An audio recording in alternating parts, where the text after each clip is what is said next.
श्रीशैलेशदयापात्रं धीभक्त्यादिगुणार्णवं यतीन्द्रप्रवणं वन्दे रम्यजामातरं मुनिं लक्ष्मीनाथसमारम्भां नाथयामुनमध्यमाम् अस्मदाचार्यपर्यन्तां वन्दे गुरुपरम्पराम्। भगवान के गुणों के अनुभव के क्रम में आज श्री वाल्मीकि जी भगवान के प्रश्नों के अनुसार कृतज्ञत्व नाम का गुण प्राप्त है। भगवान के गुणों में सौशील्य गुण का अनुभव किया गया, भगवान के वीरता का अनुभव किया गया, भगवान के धर्मज्ञता क्या है इसका अनुभव किया गया। इसके पूर्व में भगवान का औदार्य और भगवान की त्यागनिष्ठा का अनुभव हो चुका है। अब जो वाल्मीकि भगवान नारद भगवान से पूछ रहे हैं धर्मज्ञश्च कृतज्ञश्च, तो कृतज्ञता एक गुण है भगवान में, तो इसका आज हम अनुभव करेंगे। कृतज्ञता किसको कहा जाता है? किसी व्यक्ति के द्वारा उपकार प्राप्त कर लेने पर जिससे उपकार हुआ है उस उपकारी व्यक्ति के उपकार का आजीवन स्मरण रखते हुए उसके प्रत्युपकार की प्रतीक्षा करते हुए यथासंभव उसको आवश्यक प्रत्युपकार करना, इसी भाव का नाम कृतज्ञता है। अब यहाँ पर यह प्रश्न हो सकता है कि भगवान को कौन उपकार कर सकता है, उनको क्या अपेक्षा पड़ गई कोई उनको उपकार करे जिससे वो किसी के प्रति कृतज्ञ होवें। यह एक प्रश्न है ही। इस प्रश्न का अभी समाधान देंगे। लेकिन मनुष्यों के अंदर यह गुण बहुत ही उत्कृष्ट गुण है। यह मनुष्य को बहुत ही उत्कृष्ट मनुष्य बनाता है यह गुण। अगर यह नहीं हो और इसके विपरीत गुण हो तो मनुष्य राक्षस कोटि में चला जाता है। और उस गुण का नाम है, उस दोष का नाम है, उस अवगुण का नाम है कृतघ्नता।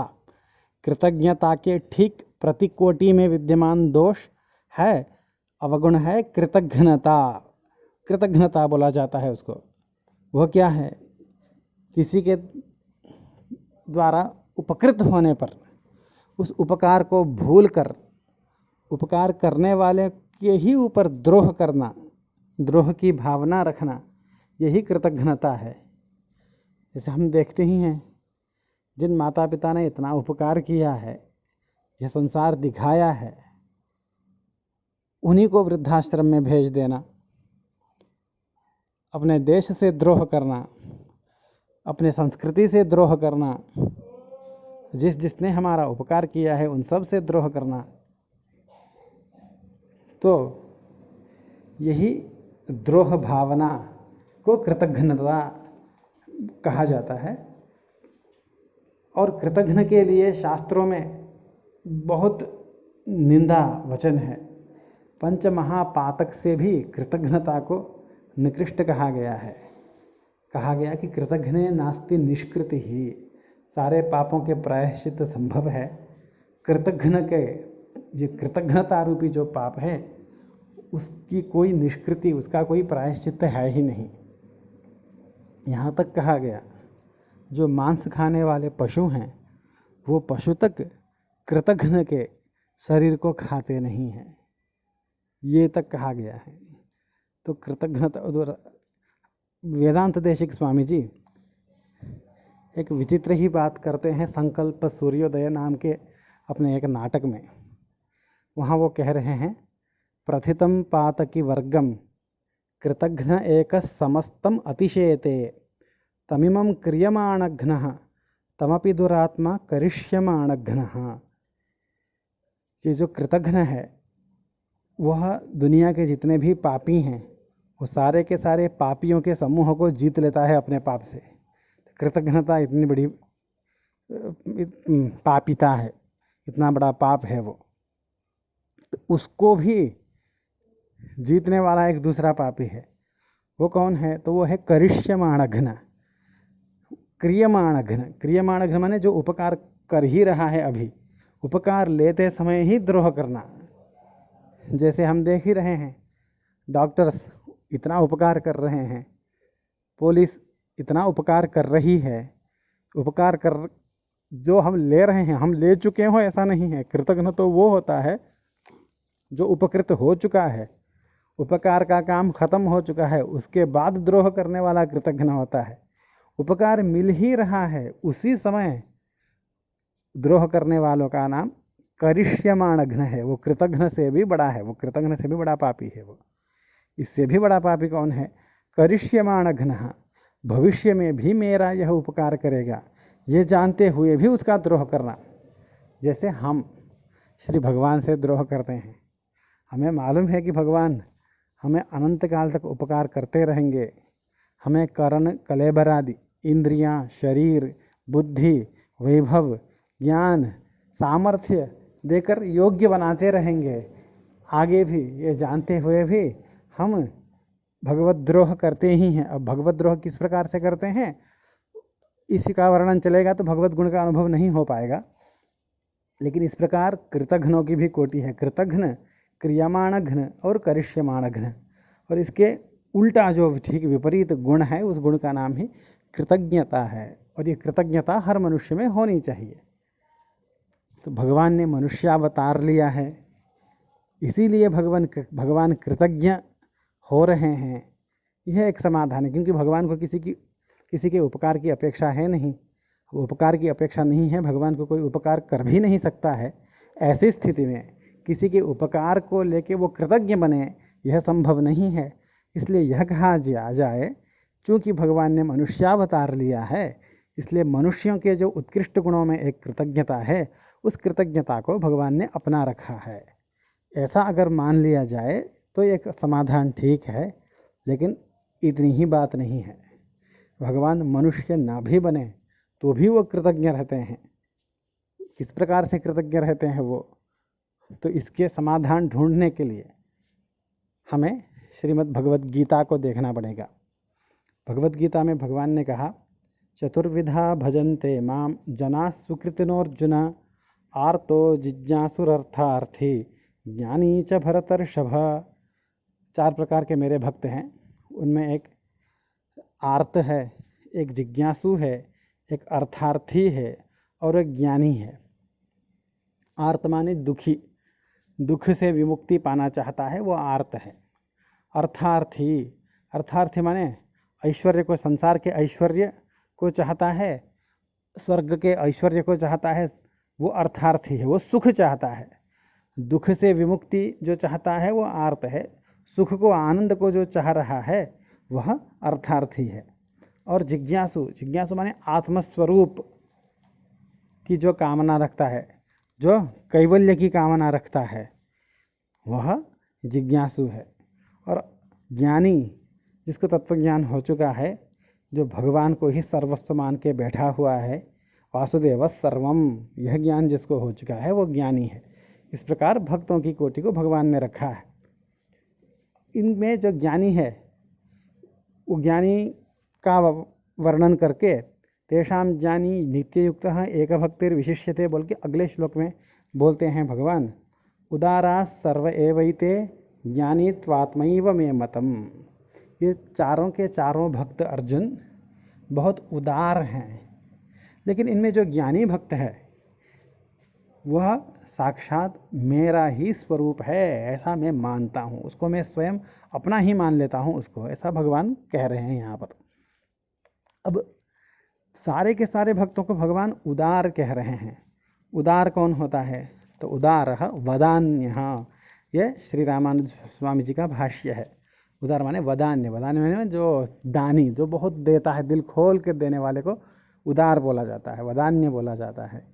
चारों के चारों भक्त दिल खोल के लुटा रहे हैं। क्या लुटा रहे हैं, वो कर क्या दिया, वो मांग रहे हैं। वो तो अर्थार्थी और आर्त तो भगवान से याचना करने के लिए भक्ति कर रहे हैं, वो तो मांग रहे हैं, तो उनको उदार भगवान कह रहे हैं। क्या तात्पर्य है, तो यहाँ रामानुज स्वामी जी के भाष्य के ऊपर श्री वेदांत देशिक स्वामी जी का एक उनकी टीका है, तत्वटीका, उसमें वो कह रहे हैं सकल फल प्रदत्व लक्षणम परम औदार्यमेव ही मम सर्वस्वम तच्च प्रतिगृहीतृ सापेक्षम तदभावे कथम स्यात्। यह उनका वाक्य है। इस वाक्य का क्या अर्थ है? भगवान सर्व फल को देने वाले हैं, समस्त फलों को देने वाले हैं भगवान, सकल फल प्रद हैं वो। तो भगवान में सकल फल प्रदत्व कब आएगा? जब फल लेने वाला कोई हो। भगवान से मांगे, हे प्रभु मुझे यह फल चाहिए, आप दे दीजिए। कोई मांगे तब न भगवान समस्त फल को देने वाले होंगे। कोई मांगे ही नहीं तो कैसे होंगे? तो भगवान का ये सब कुछ लुटाने का एक भगवान का गुण है। अपने पास आने वाले लोगों को, अपने से याचना करने वाले दासों को सब कुछ लुटा देना का एक जो गुण है, वही भगवान का सर्वस्व है। ऐसा वेदांत देशिक स्वामी जी का वाक्य है। तो इसकी पूर्ति, इस गुण की सिद्धि कब होगी? जब कोई लेने वाला हो, जब कोई आर्त भक्त हो, जब कोई अर्थार्थी भक्त हो, तब जाके भगवान में ये सर्व काम फल प्रदत्व, सर्व फल प्रदत्व रूपी गुण की सिद्धि होगी। इसीलिए भगवान कह रहे हैं मुझ में ये जो गुण है, इस गुण को सिद्ध करने वाले ये भक्त हैं, इसलिए ये बड़े उदार है। मेरे स्वरूप को सिद्ध, मुझे मेरे गुण को सिद्ध कर रहे हैं ये, इसलिए ये बड़े उदार है। ये भगवान कह रहे हैं इतने भर से, चूंकि ये मेरे पास आके मुझसे मांग रहे हैं, किसी दूसरे देवता से जाके नहीं मांग रहे हैं, इतने भर से मैं इनका बहुत ऋणी हो गया हूँ, बहुत उपकार इनका मैं मान लेता हूँ, ऐसा भगवान कहते हैं। कल भी द्रौपदी जी को लेके एक बात कही गई। भगवान ने कहा कि गोविंदेति यदाक्रोशत, जब द्रौपदी ने गोविंद मुझको बुलाया, माम द्वारवासिनम, में द्वारका में था, कृष्णा माम द्वारवासिनम ऋणम प्रवृद्धमिव में हृदयान नापसरपति, मानो वो ऋण चढ़ गया हो, मेरे हृदय से उतर नहीं रहा है। तो द्रौपदी ने क्या भगवान का उपकार किया उस समय? द्रौपदी ने भगवान को बुलाया, बस बुलाने मात्र से ही भगवान ने मान लिया बहुत बड़ा उपकार कर लिया मेरा। इस ऋण को कैसे चुकाऊँ, कैसे चुकाऊँ इस ऋण को? इतने भगवान कृतज्ञ हो गए, इतने कृतज्ञ हो गए कि अवतार समाप्त करके जा रहे हैं, तब भी बोल रहे हैं वो तो ऋण रह ही गया। ये कहते हैं भगवान श्री कृष्णचंद्र प्रभु। अब यहाँ भगवान के इसी स्वभाव को लेकर श्रीमद् भागवत में भी कहा गया, अकाम सर्वकामो वा मोक्षकाम उदारधीः तीव्रेण भक्ति योगेन यजेत पुरुषं परम।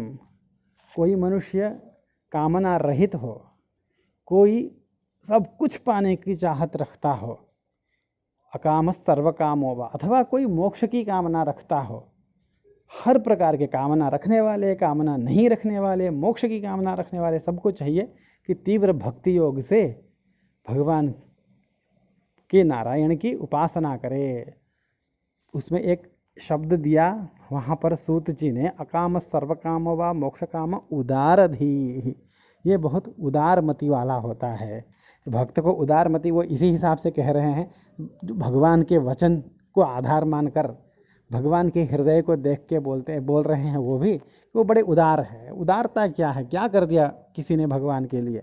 बस भगवान समझते हैं कि इसने बहुत बड़ा उपकार किया, कि मुझे कह रहा है, मुझसे मांग रहा है, मुझ में दातृत्व को, दातापने को मुझ में सिद्ध करना चाह रहा है, यही बहुत बड़ा इसका उपकार है मेरे ऊपर, इतना ये मान लेते हैं भगवान। अब श्री रामावतार में श्री भगवान ने इस प्रकार की कृतज्ञता को कहाँ दिखाया है, ये देखना है हमें। तो ऐसे 2-3 स्थलों का हम अनुभव करेंगे। बहुत स्थल हैं होने को तो, लेकिन इसमें जो उत्कृष्ट स्थल हैं जहाँ पर भगवान की कृतज्ञता का स्पष्ट प्रकाश होता है, ऐसे 2-3 स्थलों को देखते हैं। जब विश्वामित्र भगवान आते हैं, विश्वामित्र ऋषि यज्ञ रक्षा के लिए दशरथ महाराज के दरबार में, दशरथ जी बहुत उनका स्वागत करते हैं, उनसे पूछते हैं कि मैं क्या आपकी सेवा करूं? तो वह राम जी को मांगते हैं, मेरे धर्म कार्य जो है, यज्ञ रूपी जो कार्य है, उसमें बड़े बड़े राक्षस विघ्न डालने के लिए आते हैं, तो उस यज्ञ की रक्षा करनी है। तो तुरंत दशरथ जी देखते हैं कि आप में इतना सामर्थ्य नहीं है कि आप तो बहुत बड़े एक राजा से ब्रह्मर्षि बने हुए हैं, इतनी तपस्या की है आपने, तो आप में सामर्थ्य नहीं है कि उस राक्षस को कंट्रोल कर लें अपने मंत्रों के प्रभाव से। तो वहाँ पर कहते हैं ऐसा मैंने नियम धारण कर रखा है ना कि वहाँ नशापस तत्र युज्यते, शाप दे दूँ ये उचित नहीं है।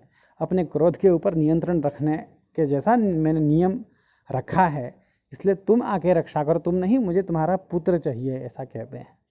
तो इतना विश्वामित्र जी को क्या कहना था, भगवान अंदर से प्रसन्न हो गए।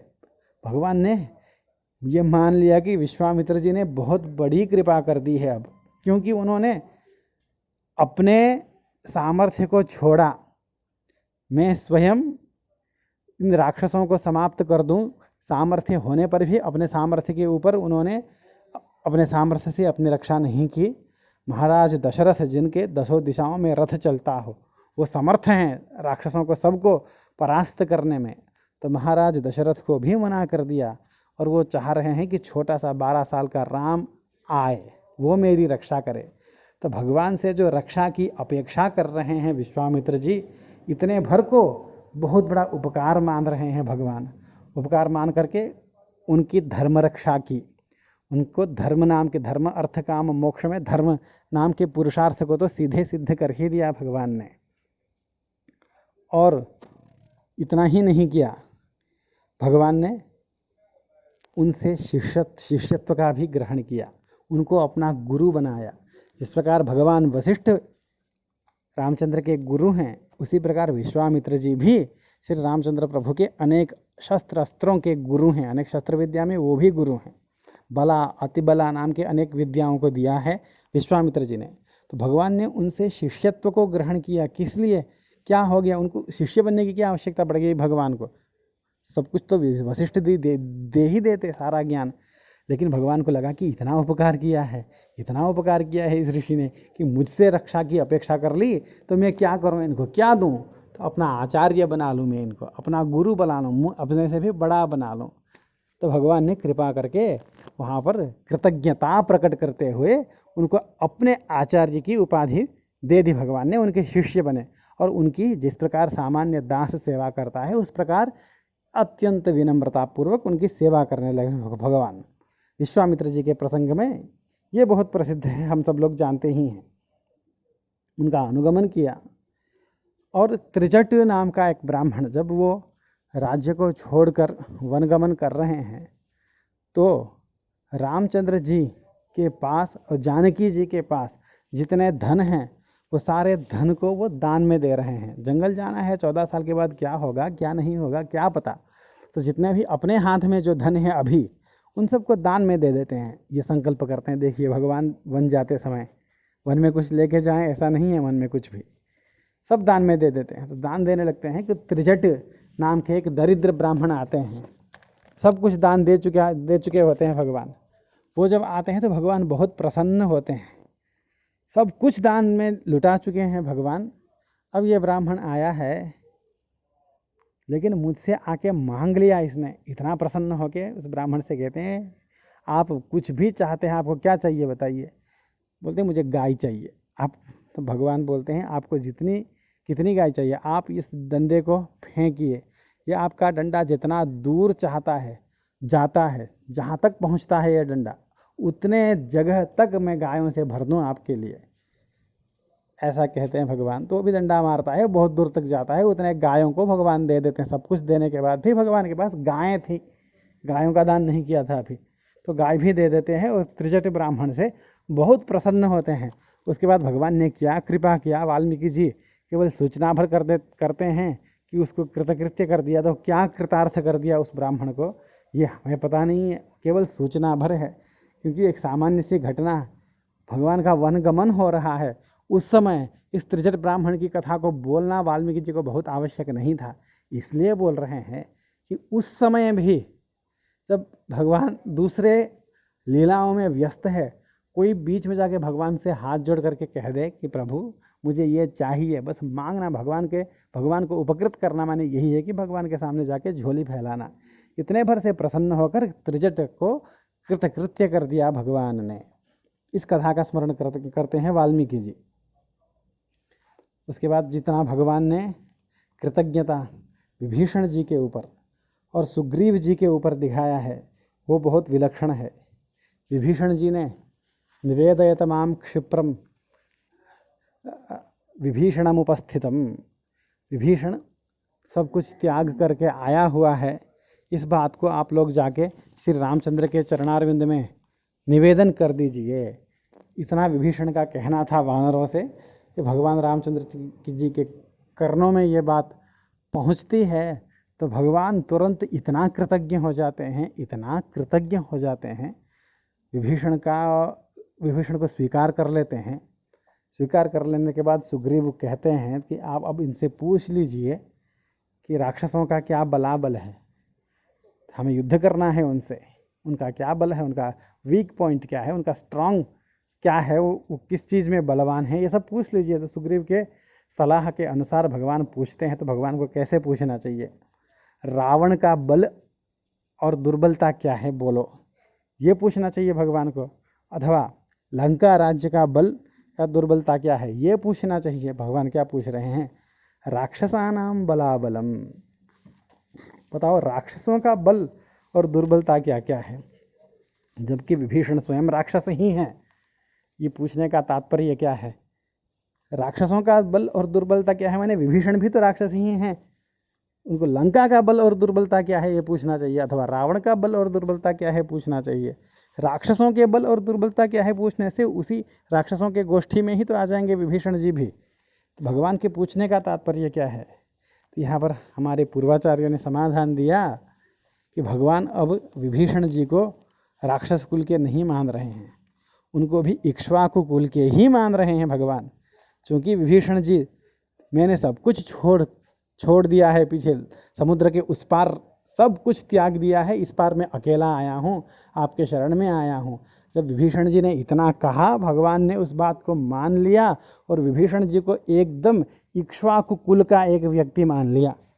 जैसे लक्ष्मण भरत शत्रुघ्न है वैसे ही विभीषण है, भगवान ने माना। ऐसे ही माना मैंने केवल आरोपित किया हो ऐसा नहीं, सचमुच मान लिया। इसीलिए वहाँ पर व्यवहार करते समय तुरंत बताओ अब राक्षसों का क्या बल और दुर्बलता है, बताओ, तुम तो हमारे हो, तुम तो राक्षस हो नहीं, अब राक्षसों का बताओ। तो राक्षस शब्द के प्रयोग करने का यह भगवान का अभिप्राय है, यह आचार्यों ने कहा।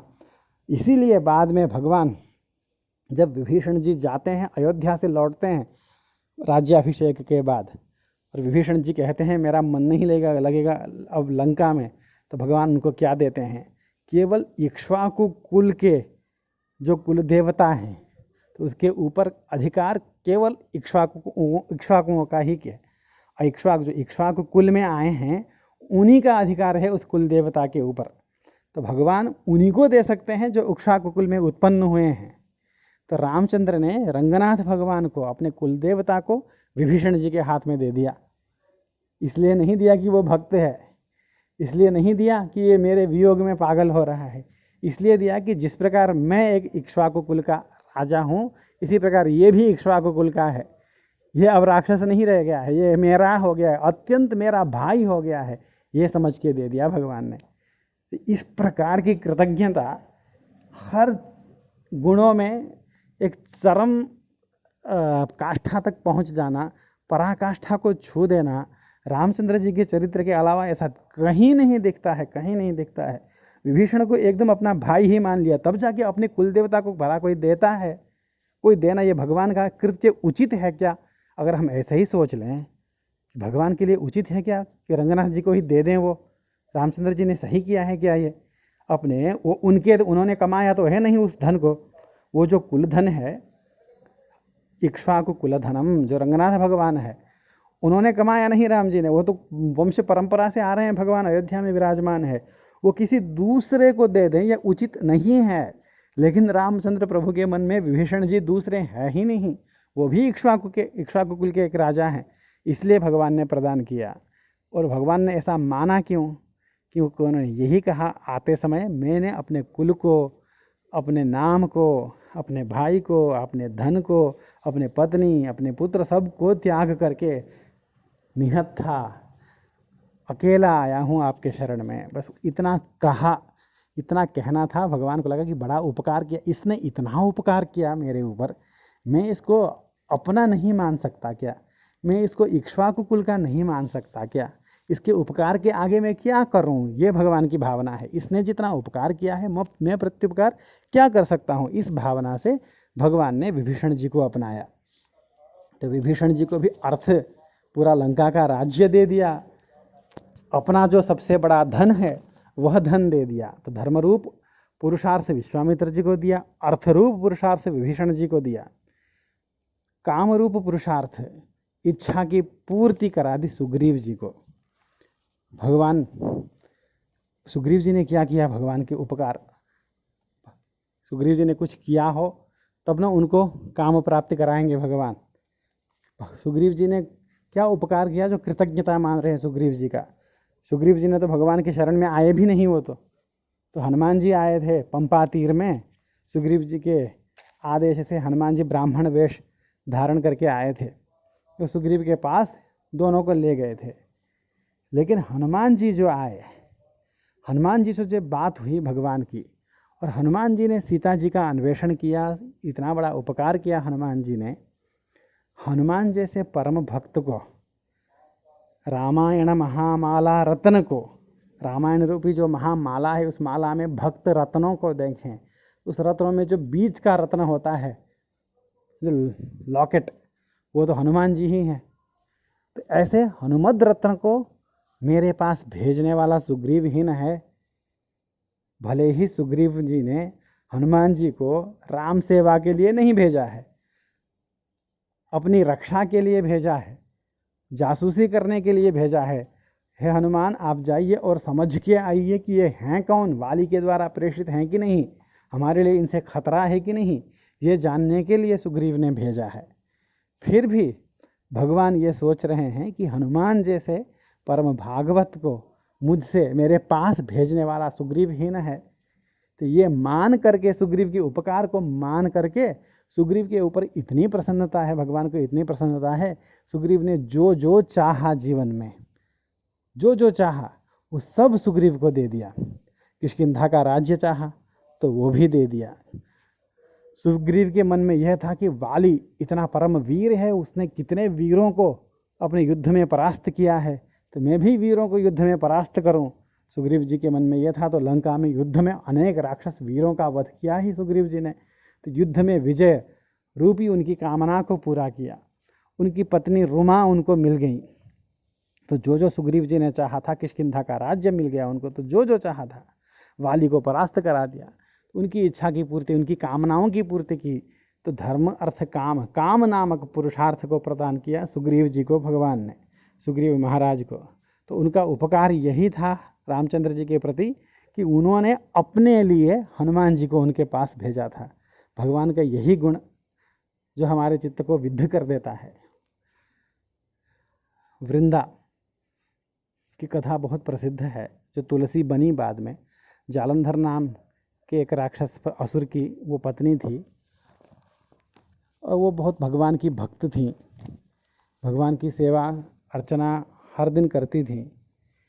और जालंधर की जो पत्नी होने के नाते पतिव्रता धर्म का भी पालन करती थी। किसी प्रकार भगवान ने उनके पातिव्रत्य का खंडन कर दिया और जालंधर को निस्तेज करके देवासुर युद्ध में उसका वध करवा दिया।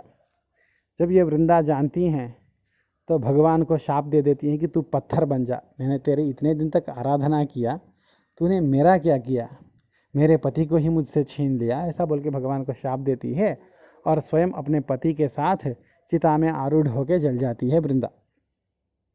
वृंदा जब जल जाती है तो भगवान बहुत दिनों तक उस चिता में उस भस्म को में लोटपोट होके रोते हैं, ऐसा लिखा गया है। अब क्या कर दिया वृंदा ने, ऐसा क्या कर दिया भगवान को? यही है कि उसने मेरे नाम से दो आँखों से आंसू बहाकर एक पुष्प चढ़ाया था मुझे। मैंने क्या किया उसके साथ? इतना उपकार किया था उसने। वो हमेशा मुझसे मांगती थी कि मेरा सुहाग बना रहे, मैं सुखी रहूं, मेरा परिवार सुखी रहे, ये मुझसे मांगती थी। ये बहुत बड़ा उपकार है मेरे ऊपर। और मैंने क्या किया? इसने मेरे ऊपर इतना बड़ा उपकार किया और मैंने इसके उपकार को चुकाया नहीं, इसलिए भगवान रोते हैं, महीनों तक वहाँ बिलखते रहे, ऐसा लिखा है।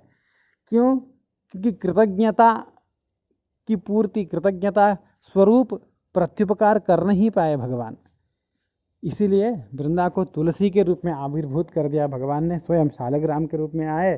तो वृंदा और तुलसी अपने साथ अपने भक्ता को कभी नहीं छोड़ते हैं, साथ ही रखते हैं। तुलसी जी और शालग्राम जी, ठाकुर जी साथ में होते ही तुलसी जी से शालग्राम जी की सेवा में एक विशेष है ही, हम सब जानते ही हैं। ये तुलसी जी के प्रादुर्भाव के अनेक कथाओं में ये एक प्रकार की कथा है। तो हम किसी भी प्रकार से भगवान के पास चले जाएं, भगवान उसको बहुत बड़ा उपकार मान लेते हैं। हमारे आचार्यों ने तो यहाँ तक कहा है कि हम घूमने के लिए, जैसे जयपुर से वृंदावन होते हुए यहाँ से दिल्ली निकलेंगे बोलें, तो वृंदावन से कोई लेना देना नहीं, हमें वृंदावन होते हुए दिल्ली निकलना है। बस हम इतना बोल दे तो भगवान वहाँ वृंदावन में रंग जी प्रसन्न हो जाते हैं। वृंदावन में राधा रमण भगवान, राधा वल्लभ भगवान, बिहारी जी सब इतने प्रसन्न हो जाते हैं, देखो इसने वृंदावन, इस धाम का नाम लिया, मेरे धाम का नाम लिया, ये सोच करके इसको कब मैं प्रत्युपकार करूं, इस उपकार के बदले में मैं इसको क्या करूं, कब चुकाऊंगा इस बदले को, ये सोच करके प्रतीक्षा करते रहते हैं। भगवान बहुत जन्मों तक प्रतीक्षा करते हैं। इसीलिए ये कहा गया कि हमें ये कभी नहीं समझना चाहिए कि हम भगवान को तुलसी दल चढ़ाते हैं, भगवान के जल चढ़ाते हैं, कुछ सेवा करते हैं, भगवान के स्तोत्र पढ़ते हैं, हो क्या गया इससे, दुख तो भोग ही रहे हैं, ऐसा हम सोचते हैं। लेकिन ऐसी बात नहीं है, दुख तो हम अपने कर्मों से भोग ही रहे हैं जो भोग रहे हैं। लेकिन भगवान के लिए जो तुलसी दल एक दिन चढ़ाते हैं, भगवान का एक दिन नाम लेते हैं, भगवान इसको जन्म जन्मों तक, कल्प कल्पों तक याद रख के फिर किसी न किसी बहाने से हमें फट से अपने पास खींच लेते हैं। तो यही हमने अनजाने में कोई पुण्य किया होगा। गाय को मारने के बहाने ही गाय मंदिर को परिक्रमा करते हुए भगी और हम पीछे पीछे भगे होंगे। हमने अपने घर की शोभा के लिए घर के बाहर वृक्षों को लगाया होगा, तो कोई साधु महात्मा गुजरते समय धूप में छाँव के लिए कुछ देर के लिए उस वृक्ष के नीचे बैठा होगा।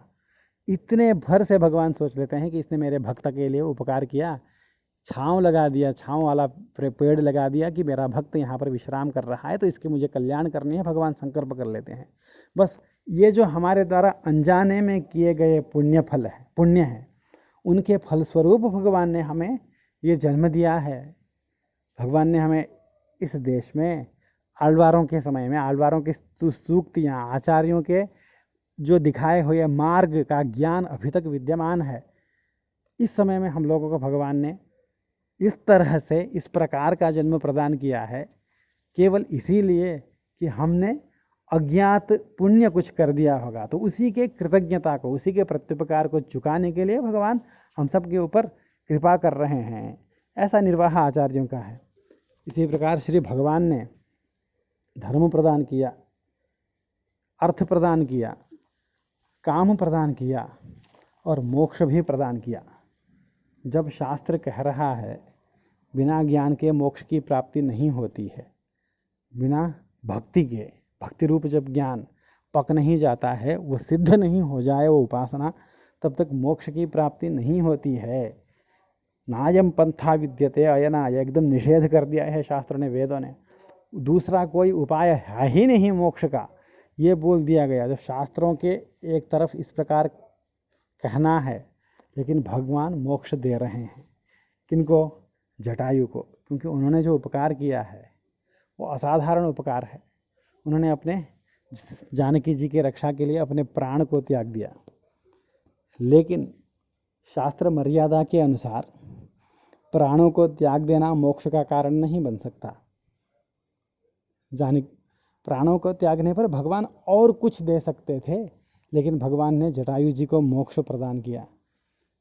उस उपकार से इतने भगवान ऋणी मानने लगे अपने को, इतने ऋणी हो गए भगवान जटायु जी के। भगवान ने सोचा कि मैंने दशरथ जी का अंत्येष्टि, अंत्यक्रिया तो मैंने किया नहीं, में इन्हीं का जो जटायु जी जो गृध्र हैं, पक्षियों में सबसे निकृष्ट पक्षी माना जाता है गीध को। कुछ भी खा लेता है, सड़े गले लाश को वही खाता है, वही साफ करता है। जंगल जब गंदा होता है, अनेक सारे प्राणी मरते हैं, तो जंगल में गंदगी क्यों नहीं रहती? क्योंकि उनके लाश रूपी गंदगी को यही गिद्ध खा के उसको साफ करते हैं। तो ये केवल लाशों में ही निर्भर रहने वाले जो गीध है, सबसे निकृष्ट पक्षियों में वो माना जाता है। उसका संस्कार भगवान ने किया ब्रह्ममेध प्रक्रिया से, ब्रह्ममेध संस्कार की प्रक्रिया से उनकी अंत्यक्रिया को, जटायु जी के अंत्यक्रिया को किया भगवान ने। दशरथ जी का जिस क्रिया से करते, जिस प्रक्रिया से करते, उसी प्रक्रिया से किया। इतना आदर प्रदान किया जटायु जी को, किस लिए? कि इतना उन्होंने उपकार किया है इसलिए, और उनको मोक्ष प्रदान किया भगवान ने। और जो हनुमान जी का द्वारा किया हुआ उपकार है, उसके लिए तो भगवान कहते हैं, मय्येव जीर्णतां यातु यत्त्वयोपकृतं हरे नरः प्रत्युपकारार्थी विपत्तिमभिकांक्षति। हे हनुमान, तुमने जितना मेरे ऊपर उपकार किया है, जितना किया है, मैं चाहता हूँ ये उपकार मेरे शरीर में ही जीर्ण शीर्ण हो जाए। मैं इस उपकार का प्रत्युपकार, इसका ऋण कभी चुकाऊँ ही नहीं। मैं ये चाहता हूँ। क्यों? मैं क्या दूँ तुमको? क्या दूँ? मेरे सर्वस्व भूता, मेरे सच शक्ति, चित शक्ति, आनंद शक्ति, ऐश्वर्य शक्ति, सबकी अधिष्ठात्री जो जानकी है, उसको मुझसे मिलाने वाले तुम ही हो। मैं जब लग रहा था कि मेरी सत्ता मिट रही है, बिना जानकी के मैं रह नहीं पाऊँगा, उस समय में सत्ता, मुझे रखने वाले, मुझे जीवन देने वाले तुम ही हो। तो तुम्हें तो मैं क्या दे सकता हूँ? वैकुंठ दूँ तो वो भी तुम्हारे द्वारा किए गए उपकार के बराबर वो भी नहीं होगा। क्या दूँ तुमको? मैं अयोध्या का राज्य दूँ? क्या दूँ? हम सब चारों भाई तुम्हारे दास बन जाएं, वो भी तुम्हारे उपकार के सामने कुछ नहीं है। मैं तुम्हें उपकार तभी कर सकता हूँ जब तुम भी मेरे समान प्रेमी बनो, तुम्हारी भी मेरे समान पत्नी हो, पत्नी के प्रेम में तुम भी व्याकुल हो जाओ, और तुम्हारी पत्नी को कोई राक्षस हर के ले जाए, और उस समय मैं तुम्हारी पत्नी और तुम्हारा मिलन करवा सकूं, तब वो उपकार का प्रत्युपकार हो पाएगा। लेकिन ऐसा होने के लिए मुझे यह चाहना पड़ेगा कि मेरे ऊपर जितनी विपत्तियां आई हैं वो तुम्हारे ऊपर भी आए। ले वो मैं कभी नहीं चाह सकता, ये मैं सम्मान में भी नहीं ला सकता। इसलिए हे हनुमान, तुमने जो उपकार किया है वो मेरे शरीर में ही जीर्ण हो बने, मैं तुम्हारा ऋणी ही रहूं। ये भगवान कहते हैं हनुमान जी से। माने इतनी कृतज्ञता बुद्धि, किसी के कृतज्ञता को इतना मान लेना। भक्त समझते हैं हम भगवान की सेवा कर रहे हैं, भक्तों की तो भावना यह रहती है, लेकिन भगवान की भावना कभी ये नहीं है कि भक्त सेवा कर रहे हैं। भगवान विभोर होते रहते हैं, अरे इसने मेरे लिए इतना कर दिया, इतना कर दिया, इतना कर दिया, मैं कैसे चुकाऊं इसका, कैसे चुकाऊं, कैसे चुकाऊंगा इसका ऋण, ऐसा भगवान सोचते हैं।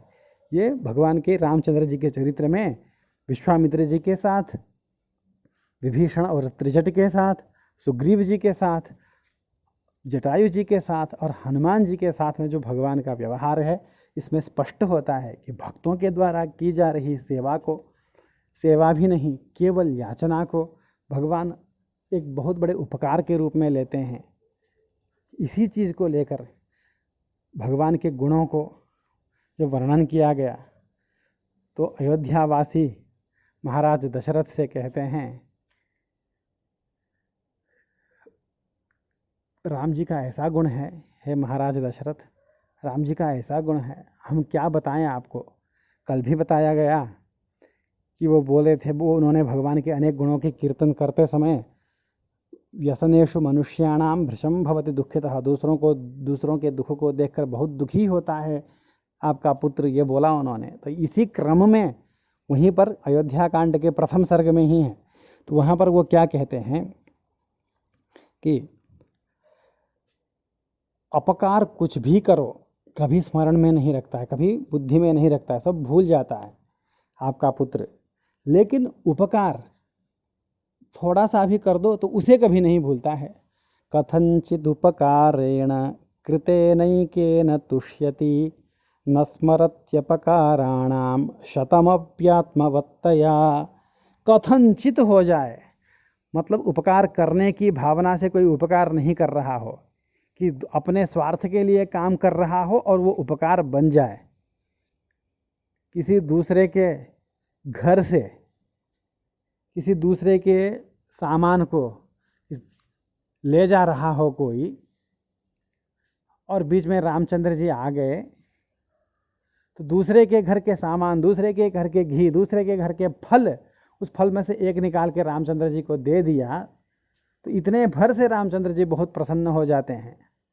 अपने घर के सामने शीतलता रहे, धूल उड़े नहीं, इसलिए पानी का छिड़काव करते हैं लोग। अगर रामचंद्र जी के आते समय वो छिड़काव हुआ हो तो वो समझ लेते हैं कि देखो मेरे लिए इसने छिड़का है। किसी प्रकार उपकार बन जाए तो कथनचित उपकारेण कृतेन एकेन, बस एक ही उपकार हो जीवन में, उसी से वो जीवन भर संतुष्ट रहता है। इतना उपकार को मानता है, दूसरों के उपकार को। और अपकार करो, 100 बार करो तो भी मन में नहीं लेता है। न स्मरत्यपकाराणाम शतमप्यात्मवत्तया। सबको अपना मानने के कारण उसके 1000 अपकारों को भी वो स्मरण नहीं करता है। इसीलिए विभीषण शरणागति के समय जब विचार होता है कि विभीषण को शरणागति दिया जाए या नहीं दिया जाए, तो अनेक बंदर यही सलाह देते हैं हनुमान जी को छोड़ करके, नहीं, विभीषण को हम अपने ग्रुप में शामिल नहीं कर सकते हैं। तो भगवान हनुमान जी बोलते हैं नहीं नहीं, विभीषण को मैं जानता हूँ, विभीषण को बिल्कुल अपने ग्रुप में शामिल किया जा सकता है।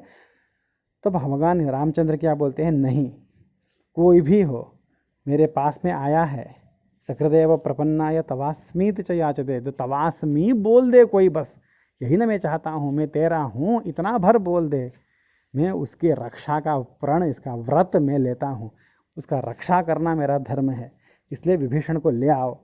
बोलते हैं भगवान। सुग्रीव जब विभीषण जी को लेने जाते हैं, सुग्रीव जी, तो सुग्रीव जी को बुला करके भगवान रोकते हैं, एक बार अपने पास बुलाते हैं और बोलते हैं सुग्रीव जी को, आनयनम हरिश्रेष्ठ, विभीषण को तो लाना ही है।